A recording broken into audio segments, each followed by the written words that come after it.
All right, tonight, whatever, I want to talk about the deep state and why and what I think it is and what's the role of the deep state.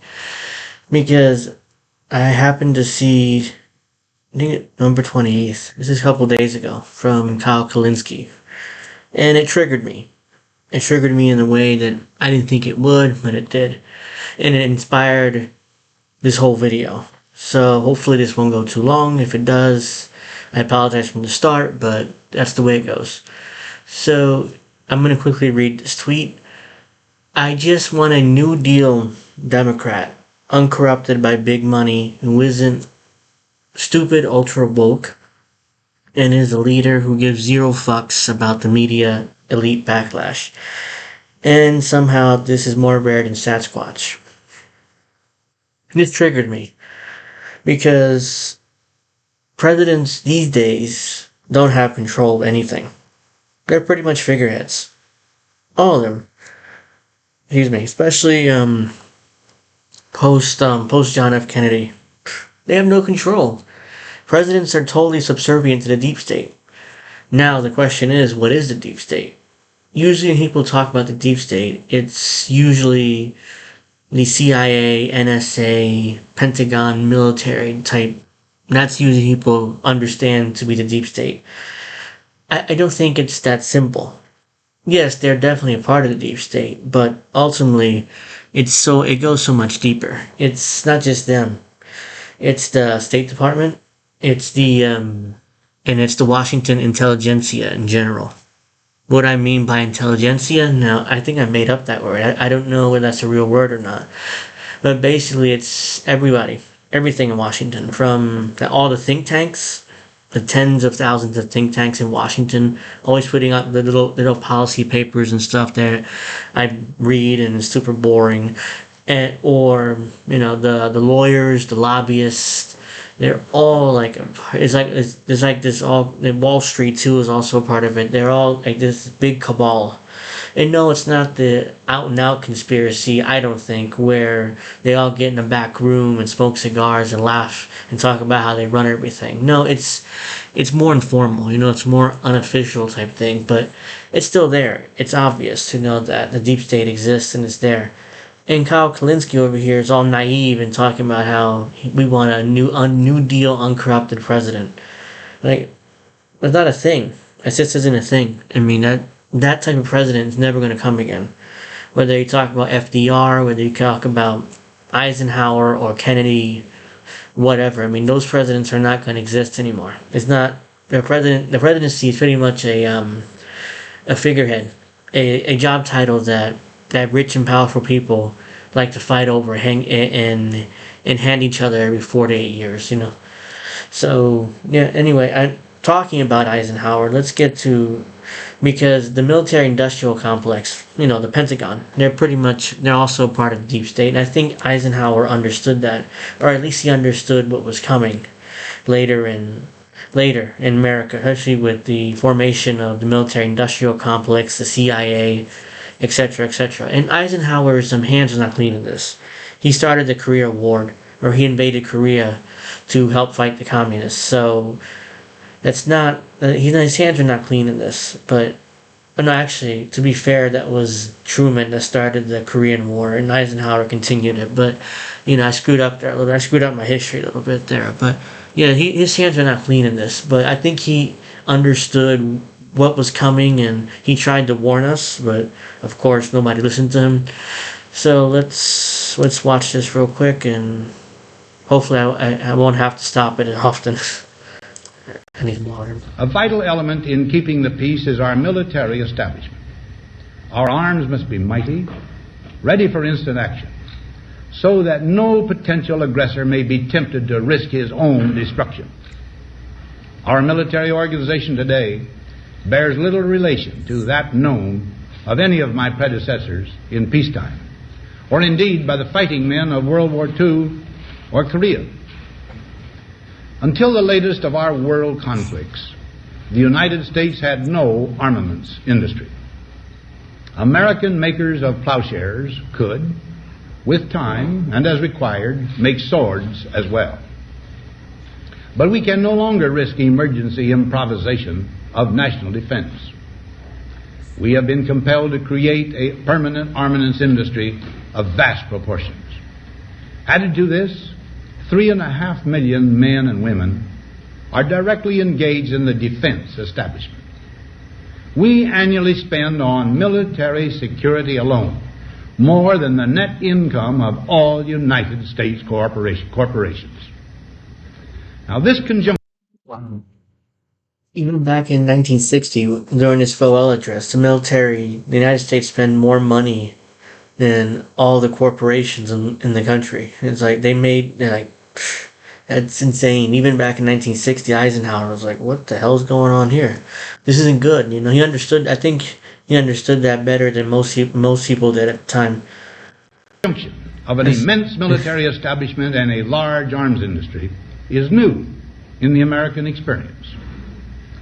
The total influence, economic, political, even spiritual, is felt in every city, every state house, every office of the federal government. We recognize the imperative need for this development, yet we must not fail to comprehend its grave implications. Yeah. Again, he saw it coming. I think, at the same time he thought it was a good thing. It seems like throughout this part of the speech, but at the same time he understood what could come and what the negative consequences would be if this kept going without any checks, which it ended up happening. It was never any checks from anybody. Our toil, resources, and livelihood are all involved. So is the very structure of our society. In the councils of government, we must guard against the acquisition of unwarranted influence, whether sought or unsought, by the military-industrial complex. There you go. The potential for the disastrous rise of misplaced power exists and will persist. We must never let the weight of this combination endanger our liberties or democratic processes. We should take nothing for granted. Only an alert and knowledgeable citizenry can compel the proper meshing of the huge industrial and military machinery of defense with our peaceful methods and goals, so that security and liberty may prosper together. Knowledgeable citizenry. Only an alert and knowledgeable citizenry. Only an alert and knowledgeable citizenry, can stop the military-industrial complex. Turns out that didn't happen at all. Turns out that no one really gave a shit. This speech pretty much was ignored. Kennedy came into office in January 1961, and it was never to be discussed. Again, American presidents just became more and more subservient to the military-industrial complex, CIA, deep state, whatever, shadow government, whatever you want to call this conspiracy. Now, I wanted to go to this. This is very interesting. This is President Obama. There's no year for this. Looks like in his first term because he barely has any gray hair. This is in the beginning of his presidency. And this is JFK. And what's incredible is these are two presidents that belong, in theory, to the same party. They're both Democrats. Obama is like this war hawk, in this clip, and Kennedy's the exact opposite. This is I saw, again, this from a few days ago. I saw this. I was like, this has got to be a part of my video because I'm fascinated by this. Right? And I want you to understand how charismatic Obama is. I mean, this dude is like, he's like a great A politician. I mean, he can get you. He's like Clinton, in that sense. He's an excellent politician, but at the same time, he's a shit human being and a horrible president. But let's take a look at this real quick. Let me hit it from the beginning. That's part of what makes us special as Americans. Unlike the old empires, we don't make these sacrifices for territory or for resources. We do it because it's right. It's right. We do it because it's right. I want to hear that again. He talks about... Hold on. That's part of what makes us special as Americans. American exceptionalism. Remember, that's makes us special. That's Obama pushing American exceptionalism, even though that's more of a right-wing Republican type thing. You know, they believe in American exceptionalism. Here's a Democrat pushing it. Now let's... Unlike the old empires, the old empires. So Obama basically admitting that we're an the American empire exists. That's what he's admitting to there. Now let's... make these sacrifices for territory or for resources. Bullshit. Total bullshit. Yes, we do. Not in the traditional sense of other empires, you know, like they take all the territory and then they rule it. That's not what we do. What we do is we put in our military, put in a couple military bases there, and we stay there. We never leave, even though technically we don't run the country. Like we have military bases in over 100 countries around the world. We don't directly rule those countries, but we're there as like a overarching influence. We allow these countries to pretty much run themselves, but we're there just in case, you know, they can't go too far in a certain direction. Once we invade a country, we never leave. Never. Not even, we haven't left Afghanistan yet either. We're still drone bombing there to stay, even though Biden supposedly withdrew from Afghanistan earlier this year. So, my ass. And by the way, for resources, yes, we do. I mean, we're occupying 1/3 of Syria right now, where the oil fields are at. So, right now, to this day, we're still there, occupying the wheat fields and the oil fields. So, yes, we do invade for resources. So that's just bullshit right there.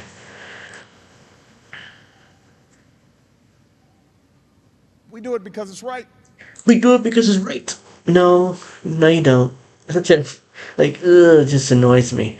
Now let's go to JFK. He said pretty much the exact opposite as this tweet says here.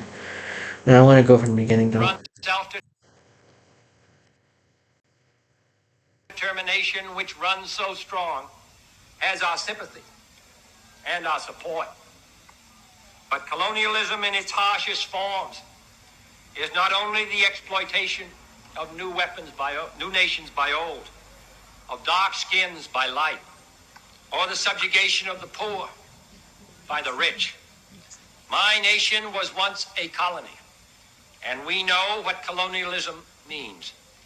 The exploitation and subjugation of the weak by the powerful, of the many by the few, of the governed who have given no consent to be governed, whatever their continent, their class, or their color, under a system which knows only one party and one belief, which suppresses free debate and free elections and free newspapers and free books and free trade unions, and which builds a wall to keep truth a stranger and its own citizens prisoners.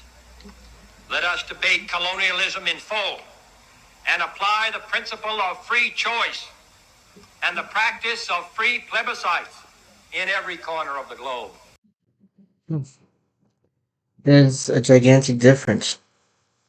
And that's why JFK was assassinated. I mean, let's be real. I mean, he wasn't in favor of all these wars and stuff like that. And what was interesting is that he was anti-war. I mean, he survived World War II and he fought in World War II and he nearly died. If it wasn't for an incredible will to live, he would have died in World War II, not assassinated in 1963. So it's just fascinating. I want to dig in more into JFK's presidency because it's in another video because it's very fascinating and it just makes me wonder what would have happened if JFK would have survived. Like just into his that he would just it just makes me wonder. Now let's go to Glenn Greenwald. I mean, he talks about the deep state too in 2015. Yeah, I've noticed this that YouTube has been recirculating the speech he gave in 2015 because I was like, wait, what? Why is this video popping up now? I saw it originally, but it was like Why is it popping up now again? It's just a lot. This is strange. He talks about here's what I said about secrecy in the security state. Now let's check this out. Because as members of Congress, we knew almost nothing about what the NSA was doing. We didn't know anything about these surveillance programs until we read about them in your articles in The Guardian or the articles that the Washington Post was publishing. And this includes members of the committees that are supposed to be engaging in oversight of these intelligence communities. See, that right there is very interesting. Apparently, no, they didn't know. The Congress that's supposed to be overseeing these operations, they had no idea what the NSA was doing. None. It's like, wait, why? How do you not know? How do you not ask these agencies, what the hell are you doing? Who are you spying on? Why are you spying on them? What are you doing? I mean, to me, it's a dereliction of duty from Congress, especially these committees that are supposed to be overseeing the NSA and the CIA. I mean, what are you guys doing? You can't. This is absolutely just mind-boggling to me how Congress could do this. But at the same time, ultimately, they're not in charge either. Let's be clear. All these politicians, the president, Congress, the Senate, they're all low-level politicians in the grand scheme of things. They don't matter much. That's why when you see Congress people fighting each other over stupid shit, it doesn't really matter.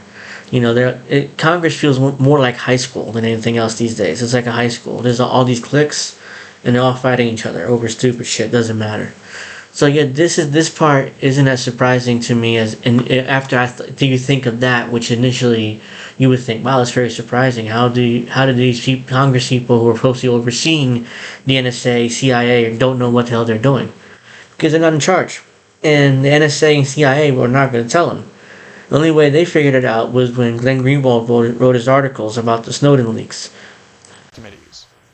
And it isn't just in the United States. I've gone to, I don't know how many countries, probably 20, in the last 2 years where I've done reporting on intelligence programs and surveillance programs, and I've spoken to a lot of members of those countries' parliaments as well, and I heard the same thing in Great Britain and in New Zealand and in Sweden where I just was, and in Germany where I just was, and in multiple countries throughout Europe, which is we knew nothing about these programs until we read about them in your articles. In fact, there was a member of the National Security Advisory Committee in Parliament advising the Prime Minister in the United Kingdom who wrote an op-ed in The Guardian, which you can go and read in October of 2013, who said that my job as a member of Parliament was to make sure that our country's surveillance agency was doing its job and complying with the law and how it was spying on people, and yet I was kept completely in the dark about almost all of these programs. It's something I heard over and over and over again. Now, just in the United States, apparently. It's in a lot of these Western countries. They have no idea what their intelligence agencies are even doing. None. Like, how do you not do your jobs? How do you not control these agencies? It's not just in the United States. It's around the world. And Greenwald mentioned 3 countries, I believe, out of the 5. The UK, New Zealand, the United States. Those 3 countries are a part of what's called the Five Eyes. The Five Eyes being the United States, New Zealand, the UK, Canada, and Australia. Those 5 countries are what's called the Five Eyes. Basically, I'm going to make this very simplistic because it goes much deeper than this, but basically what the Five Eyes do is they spy pretty much on the entire world, and then they come together, they meet, and they share intelligence about nearly everybody and every powerful person in the world. And I'm pretty sure regular citizens too, not just, or dissidents, and not just powerful people. But that's basically what the Five Eyes are. Which is why, going off on a Julian Assange tangent real quick, in Australia you don't see the Australians outrage about what the United States and the UK are doing to Assange. Assange is rotting away in prison to this day, and Australia hasn't done or said anything about it. No outrage, nothing. Shh. Like, where are they? That's your citizen there, Australian citizen, rotting away in prison for something he didn't do. And what are you doing? What are they doing about it? Dick. Not a goddamn thing. Now, I'm done with that tangent. Now, let's think about what that means, that kind of secrecy. What you actually have is a government inside of a government. What it really is you have an undemocratic apparatus making all of the decisions A shadow within government. a shell of a democracy, something that looks like a democracy, that is called a democracy, but that has almost none of the properties that we are told to believe a democracy is defined by. Because you have decisions being made by a small group of often unelected people, where those decisions are being kept completely from the people that we're going to the polls and pointlessly electing to office.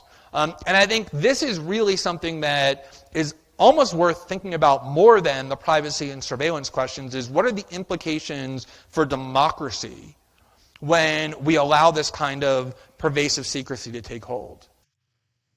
Yeah, absolutely. This is not just about privacy or things like that. This is about democracy. What are you... We're not really a democratic system if you have these shadow governments popping up around the world. Not just the United States. You know, these intelligence agencies are out of control. Now, I mean, there's something else I wanted to cover here. Here we go, yes. In 2014, LBJ press secretary and longtime left-wing media hero Bill Moyers, I remember this, aired a program on PBS show titled "The Deep State Hiding in Plain Sight." It's stunning how neocon Dem CIA union used Russiagate to convince liberals that this is a fraud. Yeah. I mean, absolutely. Now, this is like I remember seeing this documentary, but I haven't seen it in a few years, but this is like the beginning of it. Here's the start of Bill Moyers' 2014 PBS program warning of the deep state and the unique dangers it poses. Such an amazing feat of propaganda that neocon CIA Dems use Russiagate to erase it all and train liberals to think this is a fraud from Hannity in 2017. Only 2-minute clip, so let's check this out. This is fascinating, yeah. But I remember watching this documentary, but it's been a few years since I've seen it. So. This week on Moyers and Company, longtime insider Mike Lofgren on what he calls the big story of our times, the deep state. It is, I would say, the red thread that runs through the history of the last 3 decades. It's how we had deregulation, financialization of the economy, the Wall Street bust, the erosion of our civil liberties, and perpetual war. Funding is provided by Ann Gumowitz, encouraging the renewal of democracy. Carnegie Corporation of New York, celebrating 100 years of philanthropy and committed to doing real and permanent good in the world. The Ford Foundation, working with visionaries on the front lines of social change worldwide. The Herb Alpert Foundation, supporting organizations whose mission is to promote compassion and creativity in our society. The John D. and Catherine T. dedicated to Fleischman. Welcome. If you've read the espionage novels of John le Carré, you know that no other writer today has so brilliantly evoked the subterranean workings of government, perhaps because he himself was once a British spy. Le Carré has a name for that invisible labyrinth of power. He calls it the deep state. And now, an American you're about to meet in this broadcast has seized on that concept to describe the forces he says are controlling our government, no matter the party in power. But Mike Lofgren's no intelligence agent, although he had a top-secret security clearance. He's a numbers man, a congressional staff member for 28 years with the powerful House and Senate budget committees. Over the years, as he crunched those numbers, he realized they didn't add up. Instead, they led him to America's own. That's the thing. When you have... And somehow these people manage to get liberals to think, no, the deep state isn't real. And this goes on, I remember correctly, talking about a black budget, which is how the intelligence agencies are able to operate pretty much outside of the purview of Congress, if I remember correctly, because he talks about, Bill Moyers talked about how the numbers don't add up, and this guy noticed that. So this is where the black budget conversation comes in, if I remember correctly about this documentary. Yeah, now... I wanted to this video is pretty much going to be end here because but I just wanted to show this interesting little tidbit here. I was doing a little research on the deep state and trying to find clips like this, and I came across this. And when I searched deep state, this is the first Wikipedia thing. This is the first thing pop up. Wikipedia article. This is hilarious to me. And this is the first paragraph. The deep state in the United States is according to a discredited conspiracy theory. Discredited, by the way. Even though I just spent the last 20 minutes or however long this video has been talking about showing evidence and tweets and stuff and talking about why it isn't a discredited conspiracy theory, but somehow it's discredited. A clandestine network of actors in the federal government, high-level finance, and high-level industry that operates as a hidden government exercises power alongside or within the legitimate elected U.S. government. Claims that such a deep state exists are conspiracy theories. Of course, they're conspiracy theories. Now, as we know, that Wikipedia is pretty much funded by the intelligence state and by the same agencies that don't want people to know about the deep state. So, of course, they would pretend that, oh no, it's not real. And I think it goes on to talk about, see Trump. That's all it talks about. It just, if you look at the it goes from 2017 on. We've been talking. I just showed you the Bill Moyers clip where it goes back to 2014. So I don't know. This is not a Donald Trump thing. It just isn't. It's false. The CIA, real quick, the CIA was created in 1947, and it came out of the OSS, the Office of Strategic Services, during World War II. What's important, so that's the history, that's the beginnings of the agency, and I want to get deeper into the whole Kennedy assassination and the conspiracy, the CIA being involved in that. But I want to do that in another video because this video is going on way too long as it is, and I'm getting tired. So I hope you guys enjoyed this video. You can leave me a comment, give me a like. Please subscribe to the channel, and I'll see you guys soon. Peace.